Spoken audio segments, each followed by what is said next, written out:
Here's an instructional video on the two-phase cut and restored rope routine. To begin, you're going to need a rope, and I would recommend a longer rope than this, probably about 2 to 3 feet longer. Probably like a 5 to 6 foot rope is perfect. If you're on stage in front of a lot more people, you could even use a bigger rope. It's up to you. And you need a sharp pair of scissors. The sharper the better.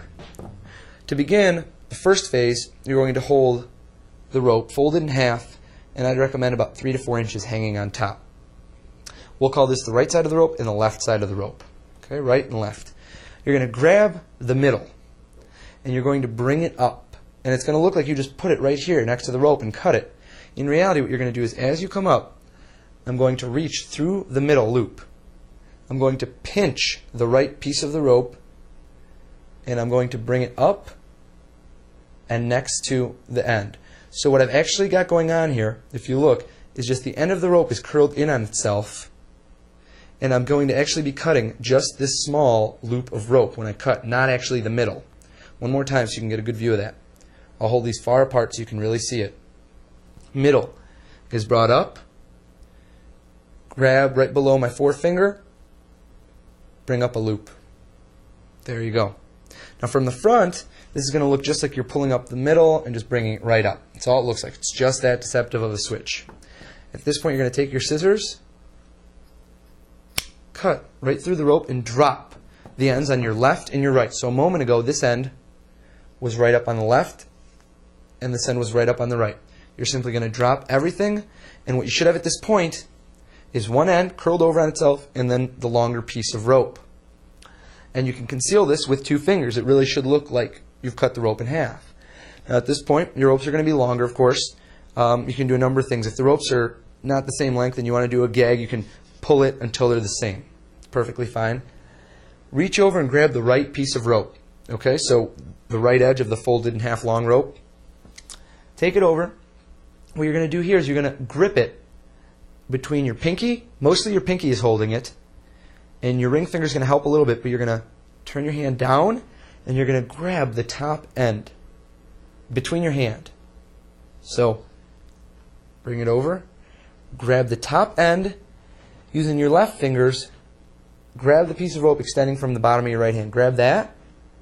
And you're going to pull this end out. Okay? Then you're going to stretch it down so it looks as if you're finding where the 2 pieces join.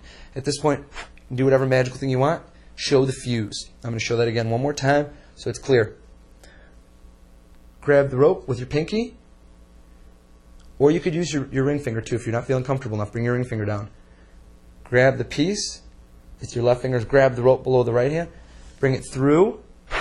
Show the restoration. At this point, I like to keep my hand pretty nicely open. My right hand stays pretty nicely open so they can really get a good view right there. There's the gap. As you can see, it's mostly being held between my ring and middle finger. And I like to turn my hands palm down, grab the rope with my thumb and forefinger, and really give it a good pull. So I'm just simply turning my hands palm down, grabbing the rope, and giving it a good pull to show that it's really solid. At this point, we're going to repeat it, only in a different manner. I'm going to take in my left hand, right along my pinky, the lower loop of the rope. Okay, just in the middle, I'm just going to make a loop in the middle of the rope and grab it by my pinky. My right hand is going to pretend to come over in order to grab the loop and pull it out. In reality, I'm going to load the end of the rope, bend over this piece of rope, and load in the other loop. So I'm making a loop out of this small piece that I have. I'm going to bring it in, bring it down, and pretend to pull it out. Just like so. So at speed, it simply looks like you're coming over and pulling out a loop of rope. In reality, what you have going on here is you have that loop above the real middle. And in fact, if you want, and you can open your fingers, you could show that. Okay? If the rope isn't frayed too much, if you have a brand new rope here, you could show that on both sides. Take the scissors, cut through what they believe to be the middle. I prefer to cut off more and more pieces to really show beyond a shadow of a doubt that I'm cutting it off. And then you can kind of pretend. You can just grab the pieces and flick them off, because once they get close to your fingers, it's really hard to cut them. So just pretend. You know what I mean? Go quick, and nobody can really see if you're more than a few feet away. If you have any option you want, you can wrap the rope up, give a little shake, and there it is. The cut and restored rope.